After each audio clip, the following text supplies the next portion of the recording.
T V script ആണ്.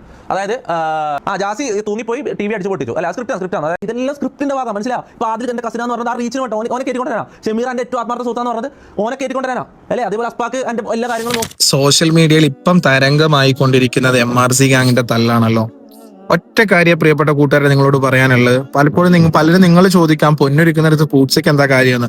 പൂച്ചയ്ക്ക് പ്രത്യേകിച്ച് കാര്യമൊന്നുമില്ല. വന്ന വഴിക്ക് ഒറ്റ കാര്യം പറഞ്ഞിട്ട് പോകാൻ വന്നതാണ്. ഈ സ്ക്രിപ്റ്റ് കഥകള് ഇത് സ്ക്രിപ്റ്റ് അല്ലാന്ന് ഉറപ്പുണ്ടോ? അറിയില്ല, നമ്മൾ തെറ്റിദ്ധരിക്കണ്ട. എന്നാൽ മുമ്പ് നടന്ന കഥകളൊക്കെയും സ്ക്രിപ്റ്റ് ആണെന്ന് ഈ ഒരു തമ്മിത്തല്ലന്റെ ഘട്ടത്തിൽ വന്ന് ഈ സോഷ്യൽ മീഡിയയിൽ സ്ട്രീമിങ്ങും ഒക്കെ ചെയ്യുന്ന കൂട്ടുകാര് അവരുടെ റീച്ചിനും മണിക്കും ഒക്കെ അപ്പം നിങ്ങൾ ചെയ്യുന്ന ഇതിനല്ലേ എന്ന് ചോദിച്ചാൽ അതെ, തീർച്ചയായിട്ടും നമ്മളൊരു വീഡിയോ ചെയ്യുന്നത് നമുക്ക് പറയാനുള്ളത് സൊസൈറ്റിയോട് പറയുക, പിന്നെ അതിൽ നിന്നൊരു ഇൻകം ഉണ്ടെങ്കിൽ വേണ്ടാന്ന് പറയാത്തൊന്നുമില്ല, അത് വാങ്ങിക്കും. ഓക്കെ, അത് ശരിയാണ്. പക്ഷെ അതിന് ഇത്തരത്തിലുള്ള തിരക്കഥകൾ തയ്യാറാക്കി വരുമ്പോഴത്തേക്ക് അതിന്റെ പേരിൽ നമ്മൾ കുറെ കാണുന്ന ആളുകൾ തമ്മിൽ തല്ലിപ്പോകരുത്.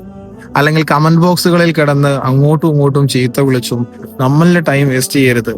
അതുകൊണ്ട് നെഗറ്റീവ് ആണെങ്കിലും പോസിറ്റീവ് ആണെങ്കിലും ഇതുകൊണ്ട് ഇത് നിറയും.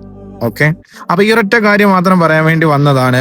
അവർ സ്ക്രിപ്റ്റ് ചെയ്തോട്ടെ, സ്ട്രീം ചെയ്തോട്ടെ, വ്ളോഗ് ചെയ്തോട്ടെ, ഓരോരുത്തർക്കും അവരുടെ റൈറ്റ് ആണ്, അവരുടെ ഇഷ്ടങ്ങളാണ്. പക്ഷെ അതിന്റെ പേരിൽ ഈ സ്ക്രിപ്റ്റഡ് സ്റ്റോറികളുടെ പിന്നിൽ നമ്മളെപ്പോലുള്ള അല്ലെങ്കിൽ നിങ്ങളെപ്പോലുള്ള പല ആളുകളെയും കാണികളാക്കി കോമാളികളാക്കാറുണ്ട് പലരും. അപ്പൊ അത്തരത്തില് നമ്മുടെ ടൈം നമ്മുടെ വീടിനും നമ്മുടെ വേണ്ടപ്പെട്ടവർക്കും വേണ്ടി നമ്മൾ സ്പെൻഡ് ചെയ്യേണ്ട ടൈം ഇത്തരത്തില് മറ്റുള്ളവരുടെ സ്ക്രിപ്റ്റഡ് പ്ലാനിങ്ങിന്റെ മുമ്പിൽ പോയി നഷ്ടപ്പെടുത്തരുത്.